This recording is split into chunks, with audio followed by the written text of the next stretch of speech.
Anda sedang mendengarkan kisah seram di channel Seram Santai.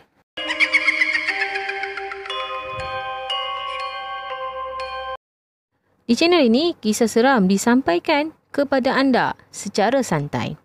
Assalamualaikum, anda sedang mendengarkan kisah seram di channel Seram Santai, dan kepada anda yang mungkin pertama kali mendengarkan kisah seram di channel ini, pastikan anda menekan butang subscribe agar anda tidak terlepas untuk mendengarkan kisah-kisah seram yang bakal diupload daripada masa ke semasa.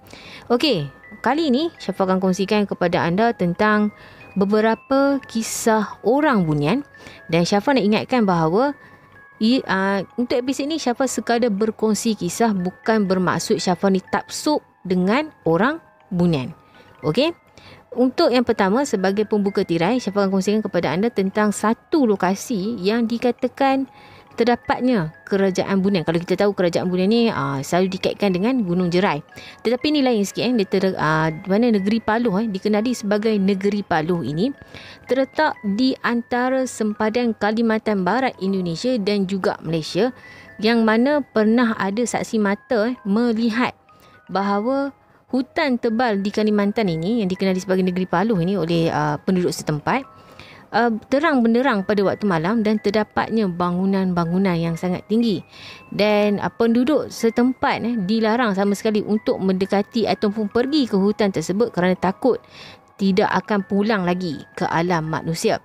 Dan seperti yang kita tahu, selain daripada itu, ada juga kalau kita katakan bunian ini ada hubungan yang baik dengan manusia pada suatu ketika dahulu, sehingga kan mereka ni berbaik hati untuk meminjamkan pinggan mangkuk mereka jika manusia ingin mengadakan kenduri.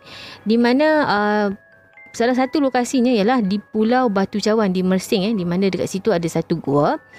Dan penduduk kampung yang nak pinjam, nak buat kenduri kahwin, nak pinjam pinggan mangkuk, bolehlah masuk ke dalam gua tu, bertemu dengan orang bunian dan ambil ataupun pinjam pinggan daripada mereka, daripada orang bunian. Dan mereka bukanlah minjam macam tu saja. Ada syarat yang perlu dipatuhi ataupun yang diberikan oleh orang bunian ni kepada manusia, ialah jika mereka contoh mereka tu orang kampung tu yang nak pinjam pinggan ni pinjam 80 biji pinggan. Okey. Bila dia pinjam pinggan tu 80, dia kena pulangkan pun 80 juga. Dia tak boleh pulangkan 76. Katakan 4 pecah. Okey, 4 pecah tu terus dia buang. Dia hanya pulangkan 76 pinggan sahaja yang dia pinjam. Jadi 4 tu dia buang. Kalau nak ikutkan syarat yang diberikan oleh orang bunian ini, kalau pinjam 80, 4 pecah, jangan buang, pulangkan juga walaupun pecah. Jadi memandangkan kebanyakan penduduk kampung tu tak memenuhi ataupun melanggar syarat yang diberikan oleh orang bunian, dipercayai selepas daripada itu pintu gua tersebut telah pun ditutup. Okey. Syafa nak kongsikan serba sedikit tentang sepanjang Syafa berada dalam orang cakap bidang dunia seram ni sebagai admin. Dan Syafa bermula sebagai admin sebuah page tim paranormal lebih kurang pada tahun 2012. Ketika itu Facebook pun tak banyak function macam sekarang ni yang ada live macam tu saja. Dulu nak buat live pun susah. Dia banyak cara-cara dia. Dan sepanjang di situ Syafa adalah mengenali beberapa individu yang mana Syafa dah tak berhubung lagi dengan mereka sebab dah lama dah hampir 7-8 tahun. Ada yang mengakui mereka ini adalah ada yang mengakui mereka ni adalah anak angkat Raja Bunian. Itu pun ada. Okey. Ini Syafa nak kategorikan mereka ni taksub atau apa pun Syafa tak berani. Okey. Sebab kalau mereka tipu Syafa, maksudnya Syafa tak dapat apa-apa. Mereka lah yang menipu Syafa, itulah yang dapat dosa dosa menipu. Ada juga yang menyatakan bahawa ada yang beritahu Syafa, dia macam ada seorang tu dia follow, dia selalu komen. Dan bila dia komen, ada seorang rakan dia PM back inbox Syafa beritahu, kalau admin nak tahu dia tu cucu orang bunian, apa motif dia nak bagi tahu kat Syafa pun tak tahulah kenapa dia nak bagi tahu orang tu cucu orang bunian Kemudian ada seorang yang paling menarik pengalaman Syafa ialah seorang followers perempuan. Ketika itu dia masih lagi study dan rumah dia pun berhampiran dengan Gunung Jerai. Dikatakan ada seorang lelaki selalu jumpa dia Dan lelaki ni dikatakan keluar masuk ke alam bunian dan bawa keluar segala orang cakap bagi dekat budak perempuan ni, followers perempuan ni, rantai, gelang tangan, gelang gambar gelang dan gelang tangan tu masih lagi lah Syafa simpan. Dan Syafa tak tahu Syafa dah berputus hubungan dah dengan mereka ini. Jadi tak tahulah kan, macam Syafa kata tadilah, kalau betul lah, kalau mereka tipu Syafa, tipulah. Itu antara mereka dengan Tuhan lah. Okey, untuk kisah yang seterusnya, kita sambung balik kisah seram kita, kisah orang bunian kita. Okey, yang mana pada tahun 2000, sebelum pada tahun 2000 tu, tahun 1998, pada 28 November, seorang kanak-kanak iaitu dikenali sebagai adik Zulaiha yang tinggal di salah satu lokasi di negeri Pahang ini dilaporkan hilang. Pada pagi kejadian di mana ataupun hari adik Zulaiha ini hilang, mak dia, mak Zulaiha dan juga adik kepada adik Zulaiha ini memberitahu masa tu dia tengah menyapu sampah. Mak kepada adik Zulaiha ni tengah menyapu sampah. Bila mak Zulaiha tengah sapu sampah, tiba-tiba sakit perut. Bila sakit perut, mak dia pun teruslah masuk ke dalam bilik air, masuk ke dalam rumah pergi bilik air. Bila keluar, mak dia mendapati hanya adik dia seorang je ada, Zulaiha ini tak ada. Mereka mulalah mencari Zulaiha di beberapa lokasi di sekitar kampung, tapi tak jumpa, dan sehinggalah mereka melaporkan kepada pihak polis. Dan sepanjang pihak polis menjalankan operasi pencarian, pelbagai-bagai teori lah keluar. Kalau kata Zulaiha ini lemas di sungai, kalau untuk sampai ke sungai, Zulaiha ini akan melalui di hadapan rumah beberapa orang kampung. Jadi mustahil lah orang kampung tak nampak kalau dia nak pergi ke sungai. Ada juga menyatakan kalau betul dia diculik, orang kampung tak nampak pun van ataupun tak adalah suara tangisan ataupun suara orang kata pergelutan antara Zulaiha dengan orang yang nak culik dia. Jadi dalam operasi pencarian tersebut, pihak polis menggunakan khidmat anjing pengesat, dan anjing pengesat ini bila sampai di satu lokasi iaitu di tepi sungai yang terdapat satu rumpun buluh, anjing pengesat ini menyalak sebanyak 2 kali. Dan khidmat orang cakap khidmat orang bijak pandai, iaitu orang cakap bomoh, digunakan jugalah dalam operasi ataupun proses pencarian pencarian Zulaiha ini. Dan pengamal perubatan ini juga hampir ditarik dari pangkal pokok jambu yang dikatakan tempat lokasi Zulaiha ini ditarik masuk ke alam sana. Dan sebelum beberapa hari sebelum tu, mak dia ada jugalah bau-bau wangi dekat sekitar pokok tu. Dan ada juga kucing yang tak nak berganjak, nak duduk aje dekat pangkal pokok jambu tersebut. Dan pada tahun 2000 iaitu kalau tadi kehilangan berkaitan dengan adik Zulaiha, kanak-kanak yang berusia lebih kurang 7-8 tahun. Kali ini kehilangan wanita yang berusia 73 tahun yang di mana kejadian ini berlaku di Melaka. Pada pagi itu, Fatimah ni bersama dengan Haji Osman iaitu suaminya pergi minum dekat satu gerai. Dan apabila sampai di gerai tersebut, dia tertidur. Haji Osman sembang dan Fatimah ni tidur. Fatimah ni tidur. Dan bila dia tidur, dia bangun, dia terkejut macam tu, tiba-tiba dia bangun. Dia bagi tahu mana orang dua kanak yang dua orang yang berada dekat sebelah dia. Jadi daripada situ terkejut lah kan, Haji Osman ni terkejut. Kemudian dia pun kemudian Fatimah ni mengajak Haji Osman ni balik. Katanya ada orang tunggu dia dekat rumah. Apabila sampai di rumah, tak ada sesiapa pun yang tunggu Puan Fatimah ni. Jadi macam biasa, Puan Fatimah ni masuk ke dapur menjalankan rutin dia, bersih-bersihkan dapur. Dan Haji Osman ni pula duduk kat ruang tamu berehat. Dan Haji Osman ni tak dengar bunyi lah dekat dapur bunyi macam pegang periuk ke apa ke, pegang pinggan ke apa, tak dengar.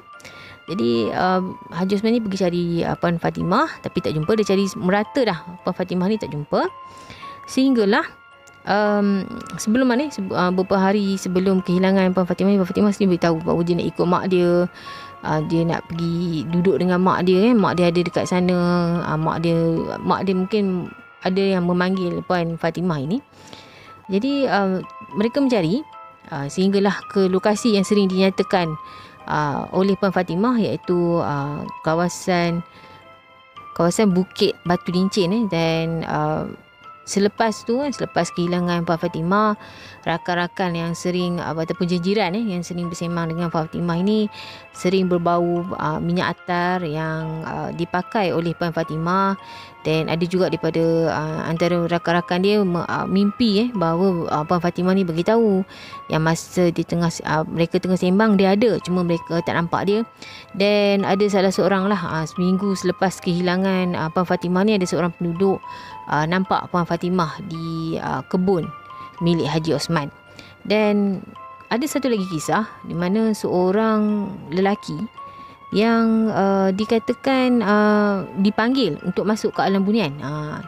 Di mana kisah ni dialami oleh seorang lelaki yang mana mujurlah dia ahli keluarga dia ni sedar selepas lelaki ni dia minta maaf dia cakap dia nak minta maaf kat semua orang sebab dia nak belajar ke utara, katanya nak belajar agama ke utara. Jadi bila dia salam tu sampailah kepada seorang orang tua, yang mana orang tua ini bijak pandai. Orang tua ni biasalah orang tua lama ni, mereka ni mesti ada orang cakap ilmu. Orang tua ni memang mereka ni ada ilmu. Orang tua ni pesan jika lelaki ini ingin bersalaman dengan mak dengan ayah dia, jangan terima. Maksudnya pesanan ni disampaikan kepada mak dan ayah lelaki ni, memberitahu bahawa jangan salam. Jika salam itu maksudnya tanda mengizinkan dia untuk pergi ke alam sana. Jadi orang tua tu cakap kurung lelaki ni di dalam rumah selama 100 hari dan jangan dia biarkan dia untuk pijak tanah. Walaupun ada satu lubang pun, sikit je pun lubang dekat dinding rumah, dia dah resah, dia nak keluar. Dia cakap lelaki ni nak keluar, dia bagi tahu bahawa ramai ataupun ada yang sedang tunggu dia selepas daripada 1 hari, lepas 100 hari lepas tu, bila ada yang tanya balik kepada dia apa yang jadi, dia dah lupa. Jadi itu antara kisah-kisah yang dikaitkan dengan orang bunian. Dan selain daripada itu, kita tahu juga beberapa kes kehilangan yang agak viral pun dikaitkan dengan alam sana, yang alam gaib, iaitu Hasan, iaitu seorang pendaki gunung pada tahun 2005, yang mana kehilangan Hasan ini di Gunung Yongyip. Dan yang terbaru, kehilangan yang menggemparkan Malaysia, iaitu kehilangan Acap lah pada tahun 2019. Sebelum Syafa berakhir, Syafa nak kongsikan tentang satu info, yang mana info ini tentang alam bunian ni Syafa ambil dari buku ataupun dari Mastika, keluaran Mac 2017. Mac 2017, yang mana tajuk depan dia ialah berdialog dengan Raja Agung Bunian. Mungkin kepada anda yang sedang dengarkan Syafa ini yang peminat tegar majalah Mastika ni, yang mungkin ada majalah Mastika ini. Dan apa yang menariknya, dalam buku ni dia ada ulasan daripada mereka yang dikatakan sampai ke alam bunian, dan ada juga ulasan daripada ustaz tentang alam bunian. Dan salah satunya dikatakan alam bunian ini mempunyai 7 dimensi, iaitu langit dan bumi. Dan salah satu dimensinya ditakbir oleh Maimun, yang mana di dimensi yang ditakbirkan oleh Maimun ini ataupun diperintah oleh Maimun ini, yang menghuni dimensi ini hampir 90%-nya ialah wanita. Dan tempat ini ataupun dimensi ini terkenal dengan minyak wangi dan juga delima putih. Okey, sekali lagi sebelum Syafa berakhir, Syafa nak beritahu kepada anda bahawa jadikan apa yang Syafa sampaikan hari ini sebagai ilmu pengetahuan, menambah ilmu pengetahuan anda, dan jadikan sekadar hiburan. Dan semoga kita bertemu lagi dalam episod kisah seram santai yang lain pula. Dan segala kekurangan Syafa mohon maaf. Sesungguhnya yang kurang itu, yang buruk itu datang daripada Syafa, dan yang baik itu datangnya daripada Allah. Syafa doakan kepada anda yang sedang dengarkan Syafa ini, yang sudi untuk dengarkan Syafa, yang sudi like dan yang sudi komen. Semoga anda semua dilindungi oleh Allah daripada gangguan manusia, iblis, syaitan dan juga jin, dan anda juga diberi keluasan ataupun dimurahkan, dilimpah ruahkan rezeki selimpah-limpahnya, sederas air terjun rezeki anda, dan rezeki anda juga Syafa doakan seluas langit dan juga bumi. Sehingga kita bertemu lagi dalam episod Seram Santai yang akan datang. Assalamualaikum warahmatullahi wabarakatuh.